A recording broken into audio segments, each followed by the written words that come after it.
Hi, everyone. Welcome. I'm Sam Lazar from the Hopkins Center. Before we get going, I want to say a big thank you to our friends at the Howe Library for collaborating and hosting this event in your lovely space, and to Still North Books, who have some of Inua Ellams' books for sale at the end of the table in the back. And I want to mention that Inua is here on campus for this whole week, doing a whole bunch of things, which will culminate in his performances on Friday and Saturday, Friday evening and Saturday afternoon and evening. He's doing workshops, he's doing discussions, he's doing readings and conversations like this one. So we're really excited to have him here. And please do come to the show this weekend if it's not already in your plans. The performance is called Search Party. Hopefully at some point tonight he'll be able to say a few words about it, but it's an interactive performance where through conversation and prompts from the audience, Inua searches his own archive of poetry and selects pieces to share with everyone. So really a really unique experience. You can get tickets through the Hopkins Center's website if you don't have them yet. All right, I will just read some very short bios and then pass it off. So Inua Ellams is a Nigerian-born poet, playwright, and performer, a graphic artist and designer. Identity, displacement, and destiny are recurring themes in his work, where he mixes the old with the new, traditional African storytelling with contemporary poetics, paint with pixel, texture with vector. His books are published by Flipped Eye, Akashic. Am I saying that right? Yeah, Akashic. Nine Arches, Penned in the Margins, Oberon, and Methuen. And Anaiis Cisco is a visiting assistant professor at Dartmouth in the Department of Film and Media Studies, and the Phyllis Cohen Rappaport 68 New Century Term Professor of Film and Media Studies at Smith College. Her debut feature film, Drip Like Coffee, is a drama centering on Black women and queer desire. Cisco's previous film work has screened at numerous festivals and has won an array of awards. And one award that was not in her bio is that she was a high school state champ for her New Jersey high school basketball team. It was a magnet high school. I just want to say academics cabal. Well, she knows her. She's got some basketball bona fides, is the point. So I will pass it off to Anaiis and Inua if you'd like to come on up. Thank you. He's really humbled by the work you've created. I feel like we should start with you, with sharing what you've done with these guys. Wow. Well, I'm visiting here from Smith College, and I think it's important to say that I'm coming from Smith. Smith is the space where women's basketball was founded. And so I feel honored to be situated at Smith and be able to come up into the valley, further up Burr Valley, and continue to nourish and nurture my work here within the Dartmouth community. I am a narrative-focused filmmaker, but my next film will be a documentary and around basketball, around women's basketball, as it has kind of taken on some new excitement and evolved in so many ways. So I'm excited to talk about basketball with you. And this text, I mean, my favorite player in this is the mother figure. Yeah, I feel like she's the baller she is. of all sorts. But we're here to talk about you and this lovely text. And yeah, I'm like, I could jump right in, but these folks haven't heard an excerpt of it. Is like, how would you like to flow? I think you could throw some questions at me, Okay. and I'll try and answer them without spoiling the book, Okay. the story. Then I'll read some excerpts, and then we can carry on. Yeah, I guess more generally, how did you arrive to this text? Like, Yeah. how did it find you? How did you find it? And can you kind of share about why it was important to tell this story? Yeah, I definitely can. When I was born in Nigeria, lived there until I was 12, and I didn't really like basketball there. I just heard the name Michael Jordan, which sometimes I'd mistake for Michael Jackson. They were just, egotistical Americans doing something. And then I watched the clip of Michael Jordan playing, and I thought, okay, that's what basketball is. It wasn't really played in Nigeria at the time. I'm talking about early 90s, it was just an American thing. I moved to the UK in 1996, and my best friend to this day was a tall white English boy. His name is Jack. He had a best friend who was Iranian. Her name was Golnar, and she was obsessed with hip hop, which I hated at the time. But she was also obsessed with basketball. So I instantly fell in love with her. I was probably a little bit jealous that she was best friends with my best friend, but not my best friend. And I wanted to, get in between them. But every lunchtime, she'd take her lunch, go down and watch the guys playing basketball. And I figured that the only way I'd be crossing her line of vision is to be the one with the ball. And that's eventually what drove me onto the court. Nice. And as soon as I scored my first point, something stayed with me. And I began to play basketball incessantly. After 3 years, I moved to Dublin, where I played for my school team, but also a local team. And I was I was the most effective when we were on defense because I was resilient. I was frustrating on the court, and I went from being the fastest sprinter over the course of 1 week to developing asthma, and I couldn't play basketball again. So because of that, I turned my back on the sport. I even completely stopped watching the sport because it hurt way too much. Yeah. Fast forward 10 years later, I'm back in London, still working as a poet. That part of my creative journey is really beginning to blossom. And some friends drew me back to the basketball court saying, I heard you used to play, come and play. So I started and began to fool around with trying to capture this game in verse to see what it's like. And after a while of writing a few poems, I think the first was a portrait of Prometheus, a basketball player, which I described as God who gave fire to humanity dunking a basketball court. And lots of flame iconography, lots of mountainous things in the background. And I wrote a long poem about the boys I went to school with in Nigeria called the poem was called Of All the Boys of Plateau Private School. And one of the kids I went to school with had this very gross party trick where he'd spit his own saliva something like 6 feet into the air and catch it in his own mouth. It was gross, but quite incredible. So in that poem, I described him, Kika, I described him as the half-God of rainfall, that he could capture his own, That's where the line came. So my poetry tutor at the time said, this is a really great image. And I said, why? He said, I just like what you've done with it. Saliva, catching sky, half-God of rainfall, perfect. And that stayed with me. And I tried to create a character who could be the half-God of rainfall, who would control elements of sky and water. But because in basketball, if you can shoot well, they said you can make it rain. Rainfall, I thought, okay, maybe he could be a basketball player who could do all the things that I could never do. And because of that, I thought he needs to have superhuman ability. And I instantly went to Zeus to be his father figure. And when I researched Zeus as a father, I discovered he was a serial sexual predator. And then I was faced with this choice: pretend I didn't now know that and write this story about a kid loosely based on me, or try and do the harder thing of put both things in the story. And that's what I did.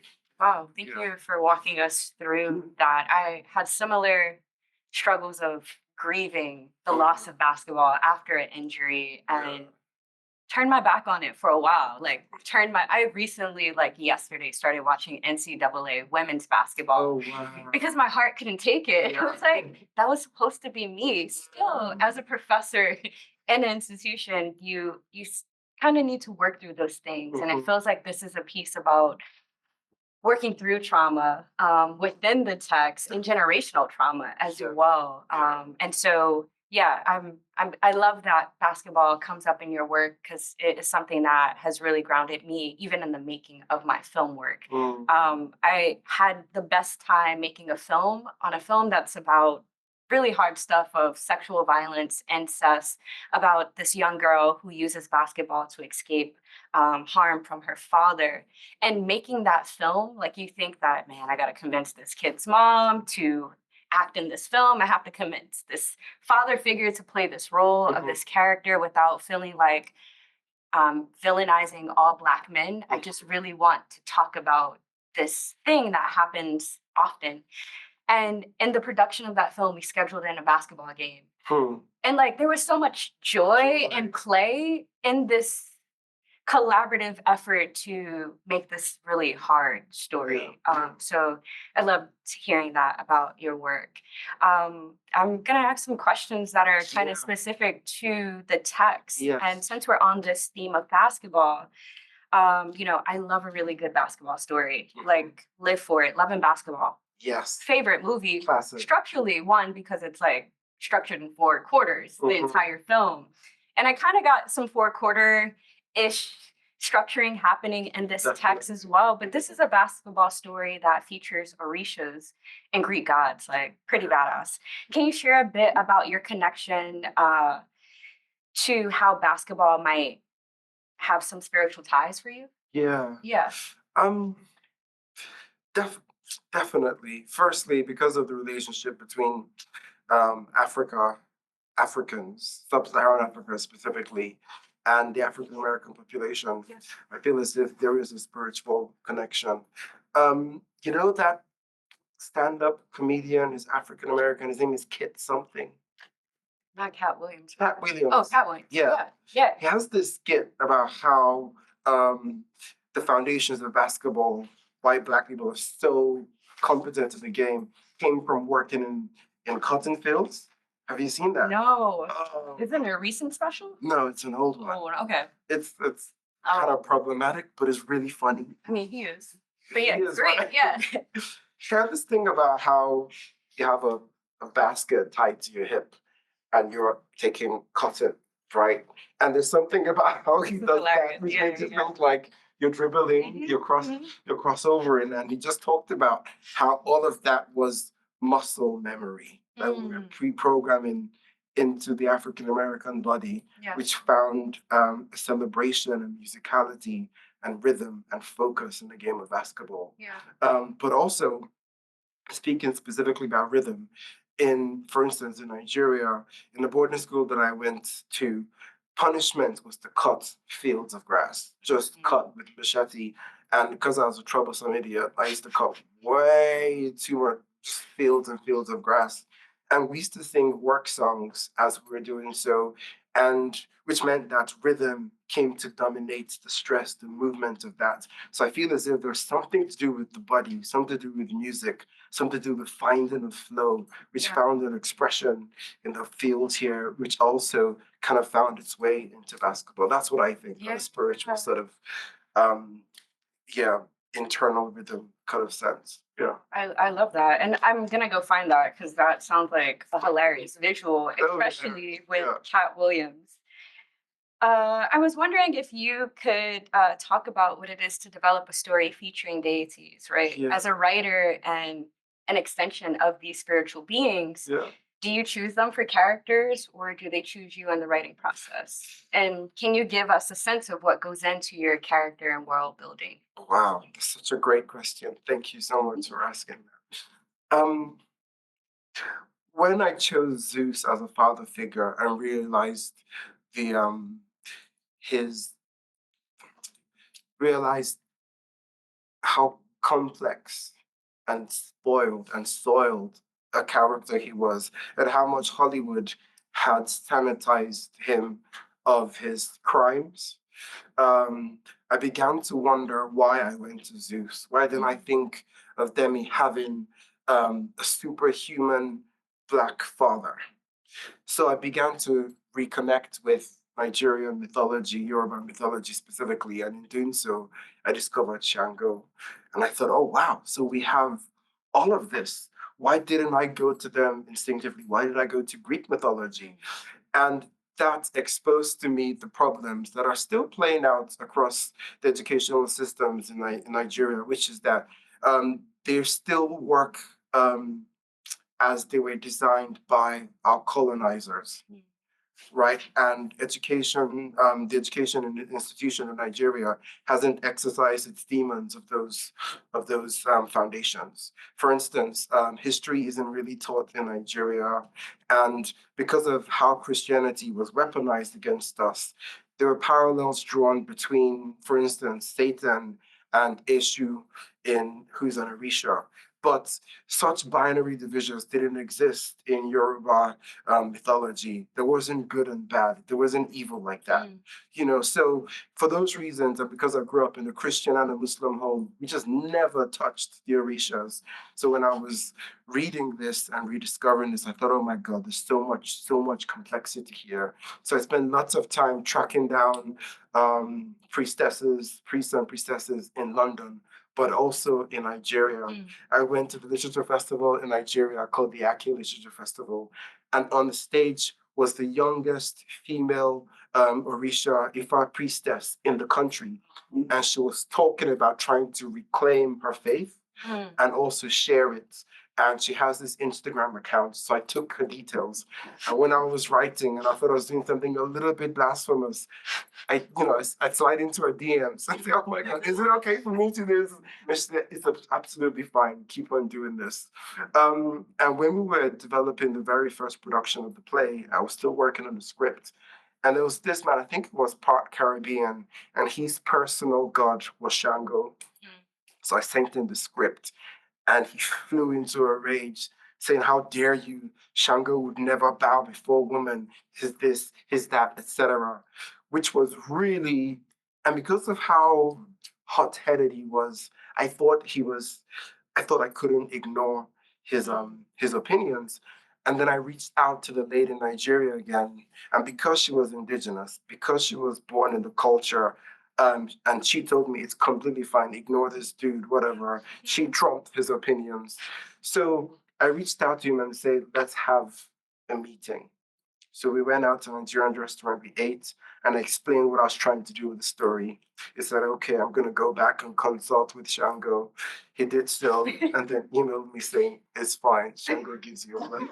So I did what I could to make sure the priests and the priestesses had my back when I was writing it. Because I don't practice the faith, I wanted to feel like I wasn't stepping on the toes of the deity. Do you feel like they still come to you even after the work is written? Because I feel like when it's performed, it takes on its own life as well. Completely. Yeah. Yeah. I think I did those characters, those deities justice. Because some of the aspects of your story, some of what plays out are conversations that we are having right now in Nigeria in terms of masculinity, in terms of femininity, in terms of binary divisions as imposed by us by colonial masters, and the repercussions, the consequences of that in contemporary society. At least among the writing circles who I speak to, they're having those conversations. So I feel as if I represented them authentically. Absolutely. Yeah. And you're kind of speaking to this already, like with this text being kind of like a critique of systems of power, Absolutely. not just directed to the Greek gods, though, also within the pantheon of Orishas. Yeah. Why was it important for you to speak to the misogyny and the sexism that exist across cultures, traditions, and myths, and how are they passed down and how they're passed down? Yeah. Again, thank you. I think it's because of my twin sister. When I was born in parts of Nigerian culture, the second twin to come out is the elder one because they kicked they kicked the one out. Check out the world is good, and if it's I, tell me, and I'll come out here. So the power dynamics, shifted in aspects of this culture. So the story was my twin sister kicked me out to make sure the world was okay. And when we were young, because of how girls develop faster than men, she was cleverer than me in all my subjects. And I just really wanted to be her. I thought she was the coolest person that I knew. We went to nursery school in Nigeria, and they placed us in different classrooms. And I was so angry, I threw a tantrum expecting Miriam to be throwing the tantrum with me, but she just walked up into her class. She was confident in herself. I was full of insecurities. And ever since then, she was just always my guiding light. And because I grew up in a house, I have three sisters, they never belittled me for being emotional. They would never say things like, you're crying like a girl, because they were girls, you know. So I grew up with this sense of equality, that what it meant to be a brother was to hang with my sisters and do everything that they were doing. So when we left Nigeria and came to the UK, and you know, it was when I was 12 or 13, was when these divisions become sort of projected into young people, like boys don't do that, girls don't do so. I just thought it was weird. Like, oh, this makes no sense. Because I was incubated in that family unit, misogyny or inequality just baffled me.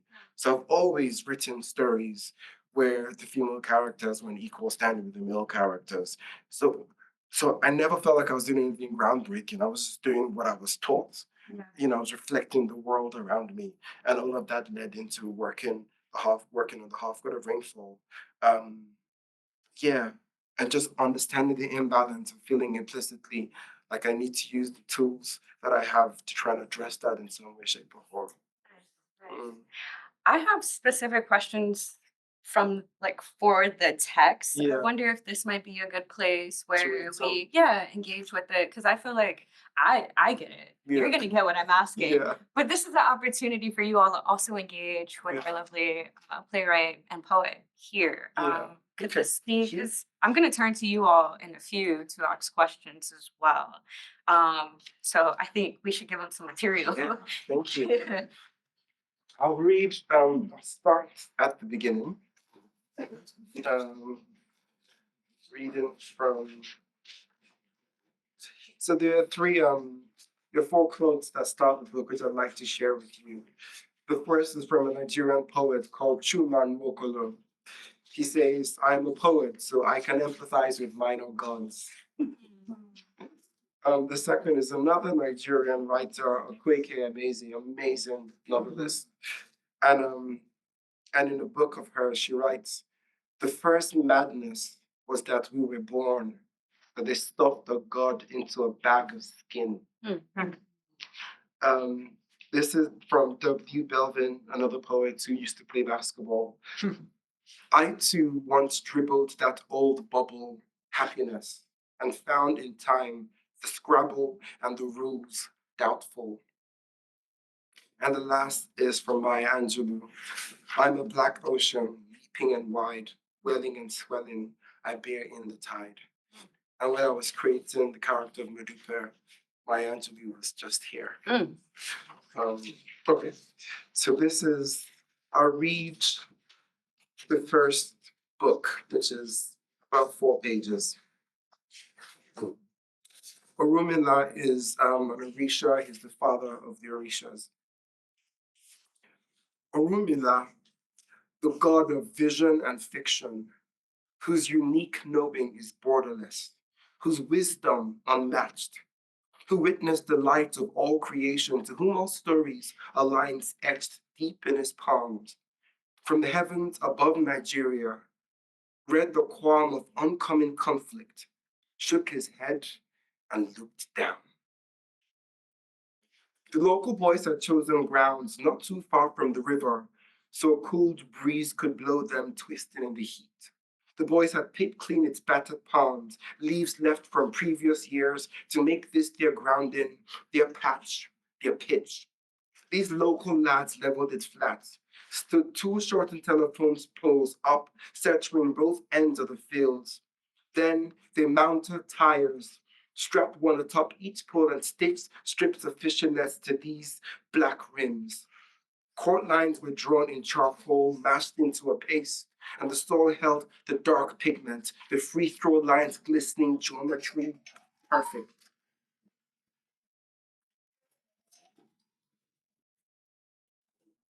They called it battlefield, the court of kings, the test. For this was where warriors were primed from the rest, where generals were honored and mere shoulders crushed. Basketball was more than sport. The boys were obsessed. They played with a righteous thirst. There were parries, thrusts, shield and shots, strategies and tactics, land won and lost, duel fought, ball like a missile, targets locked, such that Ogun, the Orisha god of war, would stand and watch. He'd stand and watch. The gods were watching on. One child named Demi was kept from play. He was banned. He'd crouch on the edge of the court, watching boys turn and glide in the reach towards the rim, a chasm, a cavernous emptiness between him and them. He was banned from games, for if they lost, tears would come. Then he would drench his shirts, soak his classroom, and flooded the whole school as once he'd done. Their pitch, the soil swollen, poles sunk, it all turned to swamp for weeks. Their lifeblood, the balletic within them, their game had been stalled. And they never forgave him for turning their world to mud. They resented more than they feared Demi and called him town crier, loud, mercilessly chanting this as they crossed over the brown orb, dribbling. They'd call, town crier, watch this. They worshipped Michael Jordan, ripped his moves from old games. They'd practiced trash talking, those dark boys, skin singing to the heat. They tried to fit Nigerian tongues for an American accents. Close, but not close enough. That's all you got, man. Gotta do better, man. Your mama's so fat, giant clothes no big cover her ass. Till a fist fight broke through their games and war spilled out, the gods laughing, the ball rolling towards Demi. To that day bent to scoop it up, desperate to join their lush quarrel. And all he asked for was one shot, the 5'4" of him quivering on the court. No, said Bolus, too tall, the king of the court. You will miss and cry. Boys, grab him. Demi fought in their grip, eyes starting to water. Just one shot, oh, I'll cry and drown this pitch, he screamed, his voice slicing the sky, clouds gathering over. You small boy, you don't get shame. Remember this belt? Pass the ball before I whip you even harder. But the king's voice hushed as the earth began to melt. The soil dampened, telephone poles tilt, and great tears pool in Demi's wild eyes. Far off, Modupe felt that earth wane. Modupe, Demi's mother, her fears honed by her child, knowing what danger wild water could do let loose on land, left everything. Her ears seeking Demi's distinct sobbing, the market where she worked, utter chaos in her wake, in a vault of a table stacked with fruits and fried goods, the air parting for her, the men unable to find fault in the thick-limbed, smooth movement that was her full form. Back of the court, Demi held on as the boys watched around his pinned down form beneath the threatening storm. One shot, though, just one, the arena turning malt beneath them. Alarmed, the king yelled, fine, but shoot from where you lay. Demi spat the soil out his mouth, hunched till he could see one dark rim, gathered his sob back into him and let fly the ball, his face down, crunched. Years later, Bolu would recount that shot, its arc, its definite flight path, the slow rise, peak, and wane of its fall through the fishing net, swish, its wet thwack on damp earth, the skies clearing, then silence. Again, Bolu said, pushing the ball to his chest. Again, Demi, do it again. And the crowd went insane. The rabble grew and swirled around them with a plain of damp soil, chanting again. Each time Demi drained the ball down the net. Modupe arrived and craned her neck, but couldn't glimpse Demi, so a fountain of worry, she splashed at one. What happened? Tell me. You didn't see? Town crier can't miss. It just became the rain man. Make it rain, baby. Yes, shoot that 3. 10 more shots, each flawless, and they hoisted Demi onto their shoulders, his face a map of pure glee. 2 things Modupe would never forget. That glee, when Demi became the rain man, was the second. The first, the much darker how Demi was conceived.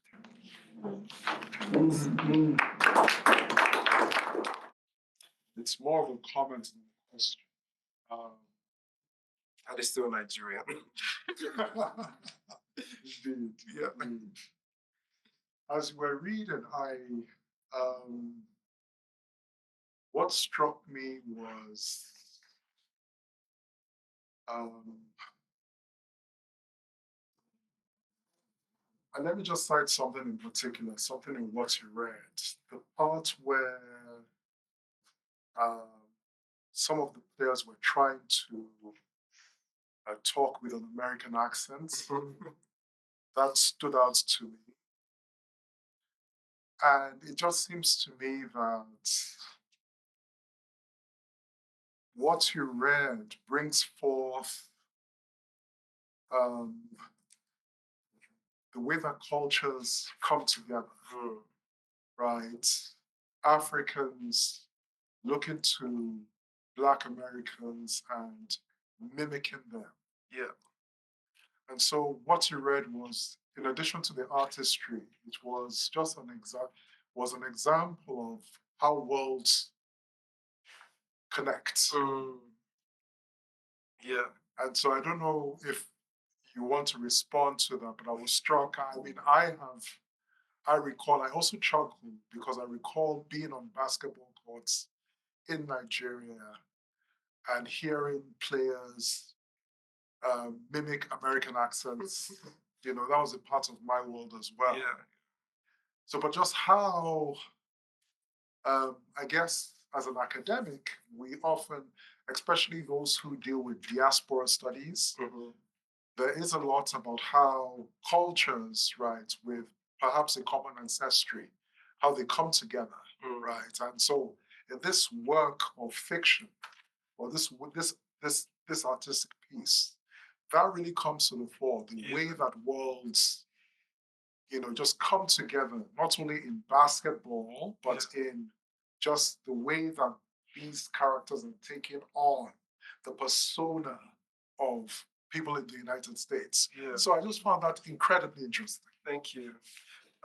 There's so much responsibility that I think I experience as an immigrant when I'm writing for Western audiences, because I feel like a cultural translator from one to the other, constantly, all the time. What is the core of Nigerian culture, for instance, and identity? If I present that to a Western audience intact, a lot of people won't understand. But if I don't, I'll have diluted what is that, my essence. Therefore, how can I create things that straddle both and speak to both audiences? It's a constant challenge, but a game that I love to play. And sometimes I can tell who's in the room by how loud they laugh. I had a play called Three Sisters, which is an adaptation of the Chekhov play, and mine was set during the Nigerian Civil War.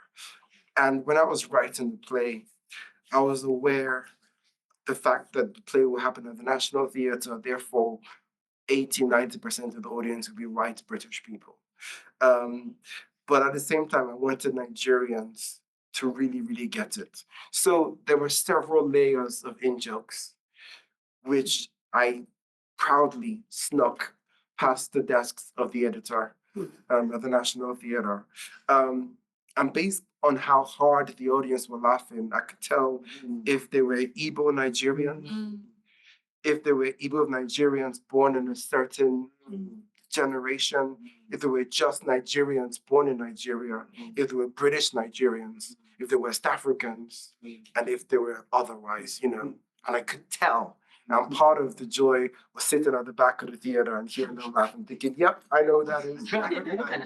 So it's just a constant, so when I'm writing, I'm just always aware of that. Other questions? Yeah. Thank you so much for that reading. That the performance was such a great part of it, your performative style of reading, which was making me think this is so lyrical. Mhm. It's clearly poetry. Um, was when you set out to write this piece, did you intend this to be a poem and a play? Yeah. Did you like at what point or what was going through your mind in terms of the form of the piece you were Yeah. creating? Um, when the story was when the play was commissioned, I just told the person, I know the story I'm going to tell, but I don't know the form in which you're going to receive it. And they gave me space to do so. Um, when I was trying to find the form to tell the story, because I was riffing on, the Divine Comedy, for instance, and those great epics that Dante wrote, I wanted to borrow some of that language. So I wrote it in the terza which is the form in which he wrote the Divine Comedy, which is three-line verses with and usually there were 10-syllable lines, and they had very strong end rhymes. So in the very first draft of the story, those end rhymes really pronounced, which meant that the audiences were listening out for the rhyme, which made listening to the story very taxing and very boring. And I could not do that. So the first rule I broke was rather than 10 lines, I made it 12 lines. And because I'm a huge hip hop fan, I got over that. And some of the greatest lyricists within this genre of art and music use a lot of internal rhyme schemes. I thought I'm going to try and borrow from that. And once I made that decision, it really freed up the text. So all the lines are 12-syllable lines with very stark end rhymes, but um, there are lots of half rhymes and slant rhymes between that, which means that I can really play. Therefore, it doesn't really come across when I read it. And I also found that the actors who perform this really gives them freedom to add breath and cessations and caesuras in the delivery of the text. But yeah, it took maybe 2 or 3 drafts before I realized that I can really free it up. But also because I was writing about basketball, which is an African American sport, it made sense then to borrow from African American lyrical traditions. And also basketball and hip hop sort of grew up at the same time, and the cultures really informed each other. So it just made sense. Yeah, I want to build on that question because and you're speaking to it. I gathered that Demi is this reimagining of the greatest shooter of all time, Yeah. Chef Curry with the pot, Steph Curry for folks who watch the NBA. Yeah. But he also reminds me a bit of Tupac, living in the Bay. Yes. And there's a moment where he has this encounter with Hakeem Olajuwon, Yeah. who tries to warn him about confronting the Greek gods, right? Yes. Yeah. And then something in him, like he evokes this Tupac spirit Yeah. on the diss record for Hit 'Em Up, where Yes. he's like F Shango, Yeah. F Zeus, and it's about to continue. Thought of that. Yeah. Really? You never thought? I was like, nah, he'd love Tupac. I do. I've written whole essays about Tupac. So yeah. And I specifically was like, Tupac is here, and other references that came to mind as I was reading. But I wondered how much of Demi and you are inspired by Tupac's lyricism and poetry, and why was the Bay a significant place to have Mudupe and Demi relocate to? Yeah. Well, like I said, I hated hip hop when I was a kid in Nigeria. I arrived in 1996. Tupac died almost, a couple of months after. And when I got back to school after the holidays, everyone was sad. But I didn't know anything about him. So I just pretended to be sad as well. And I was trying to fit in. My friend Jack was the first person in our friendship group to have a mobile phone and was walking through his neighborhood speaking on the mobile phone, and someone ran past and jacked his phone and ran off. And suddenly the line from Tupac's Changes popped up. He has this line that says, "Don't let them jack you up and slap you up. They get jealous when they see you with your mobile phone." So suddenly there was Tupac writing about my Jack, whose phone was just jacked. And suddenly I thought, oh my God, he's speaking to me. Right? So I went back home and just began listening to his discography and learning so much about him. His mother, someone needs to create a movie about his mother because her story is crazy. It's crazy. The fact she was pregnant with him whilst defending herself in the court on trial, and she got the NYPD who was implanted to confess that the Black Panthers were actually doing brilliant work. And she did this having dropped out of school when she was 15. And she did that. You know, it was just, she cross-examined a police officer and got him to admit that he was lying, which is just, someone needs to create a biopic about her. She's incredible. But because of that, I began to learn so much about Tupac. So definitely his artistry, the tragedy of him, the struggles with authenticity, with masculinity, with trying to live the American dream whilst it was actively stabbing him in his back, the mental health, fragility of him, all of that stuff has always underlined the way I think of men, of Black men specifically in the West. Yeah. And in the Bay specifically, it's because Mudupe needed to be somewhere where there was water. Demi needs to be somewhere where there was water as well for his powers to come into fruition. So it was just all making sense. And I started working on this in maybe 2011. So way before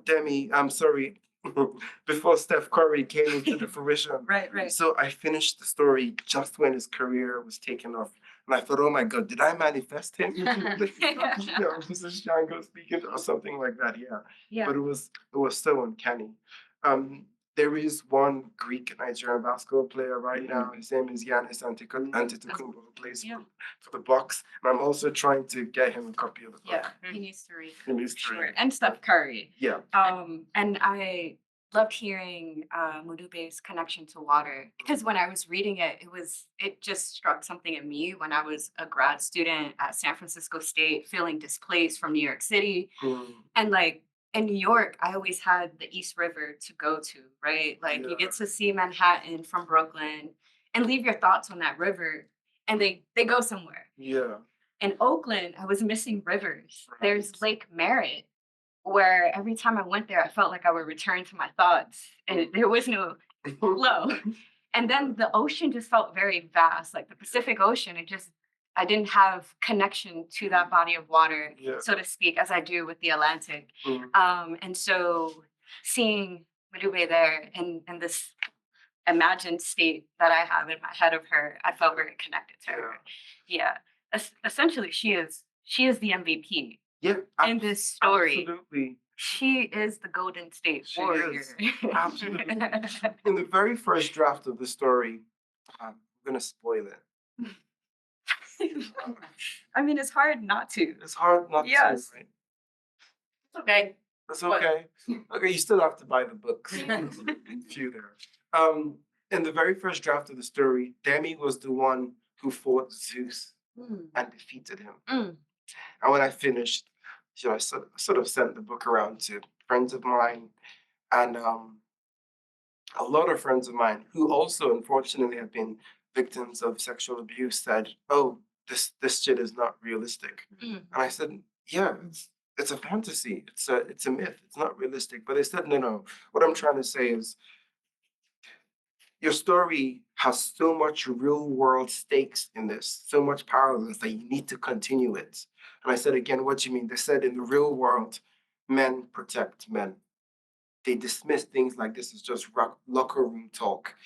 And in this world, Demi would not do so, right? Because he's a man, he would be enmeshed somehow in masculinity and find some way to push this under the carpet. And also, when men go to trial, for instance, other male lawyers get them off. And if you're to create a parallel and seek justice, Demi can't be the one to do this.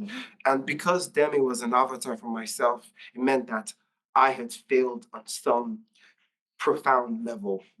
And I needed to reconcile that with myself. And I needed to kill Demi in order to make space for Mudupe to come. And as soon as I made that decision, I thought, okay, how do you kill a god?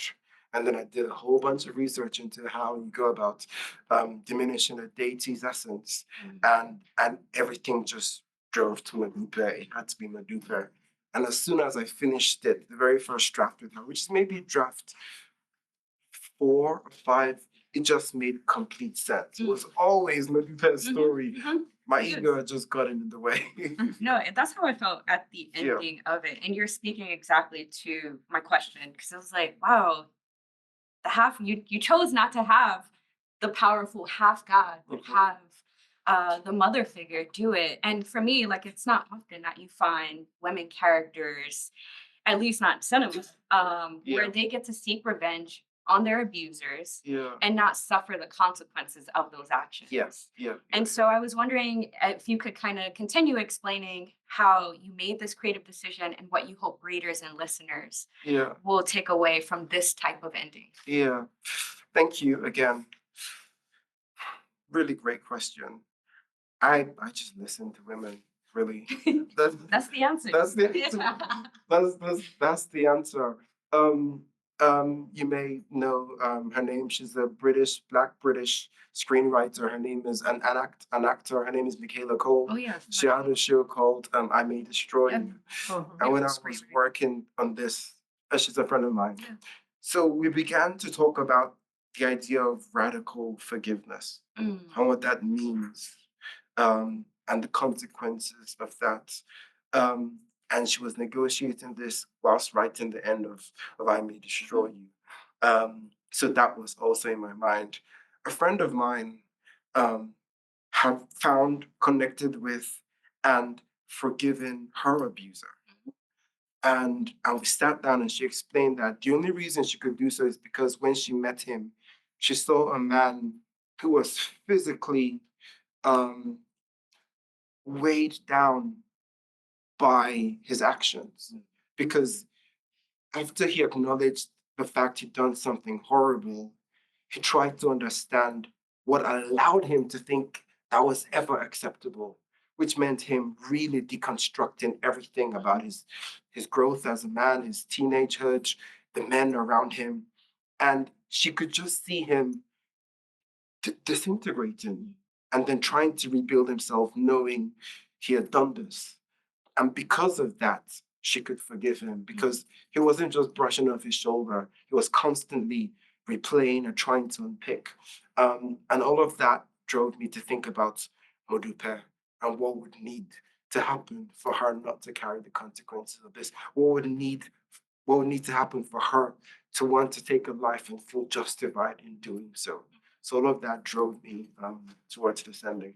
Yeah, it's beautiful. I mean, she also has some of those, like, I see her as like an early Black feminist. Like, silence is a powerful thing, but at the same time, like, it hurts Demi because he's aching to know what hurts her. What hurt her, what she's carrying. So beautiful. Are there other questions out there from folks? Yes. I was, well, because of all the things we're discussing, and because you are able to utilize so many genres, I wondered if you were in conversation with Hanif Abdurraqib. No, I'm not in conversation. I'm a huge fan of this dude's work. I don't think he knows that I exist, but I admire the things he creates, the positions he takes, the vistas he creates in articulation, everything, But I'm not in conversation with him, but I think it's phenomenal. I saw your play, Oh, at the New York Theater Workshop? and it was one of those moments where the world tilts a little bit and your chemistry changes. It was not a work of fiction. These were actual gods on stage. And the fact that you had these going, and the forgiveness and the lyricism, which was like, is the blood inside a tiger lyrical? It's also dangerous, and your words were just, I will never forget it. And I have the text. Oh, wow. But it was one of those moments where you see what the power of the word, the power of soul, and the power of theater all coming together. And it opened my eyes deeper than I can possibly tell you. So I just want to thank you. Thank you. Thank you. It was amazing. Well, I have one final question. I just want to share what I wrote in this book as I was reading it. Yeah. It's like, I wrote that this was a road trip through the diaspora. Like, like those car rides where you have all your cool relatives in there, but they don't quite vibe. But Yeah. it's like the front of the car has something happening, the middle, the back seat. There's just all of these things. And then there's music that is also informing the space. So I just wanted to share that. That Thank was you. my experience, as well as I mentioned, it felt like I was watching the championship game of all of my favorite athletes, because it is an ensemble cast of so many figures in here. They all have like their distinct voice and are very touching in different ways that you take with you. I feel like I've had this song, it's named Tango. It's forget who the artist is, but I've changed it to Shango. So in my head, it's just like Shango. It nonstop. I'll sing you the song though. Please do. So my final question for you, as we have a performance happening here this weekend, and we love basketball, as the writer of a theatrical production, how would you translate your role into the sport of basketball? Are you like a coach? Could you walk us through how you prepare for a performance or that quote unquote basketball championship game? Right. Oh my God. Great question, right? Yeah. Coach. Are we following your plays? Are the actors following your plays? Or are you Steph Curry with the shot? No, I'm definitely not. No. I am. Ooh. I think I'm just the broken old dude. Come on, you read the playbook. Oh, you're that guy? Yeah, I'm the guy. Yeah. I'm the guy who, when all the guys are doing incredible things on the court, I'm like saying, I used to do that. You're the team owner? Like the No. general manager? No. I'm really, and I said this in a meeting, I'm really suspicious about people in positions of power, people who want it. Never. This is one of the reasons why I write ensemble plays. I hate power dynamics. I try always to create a level playing field. So definitely, I don't own the team. I'm not good at this.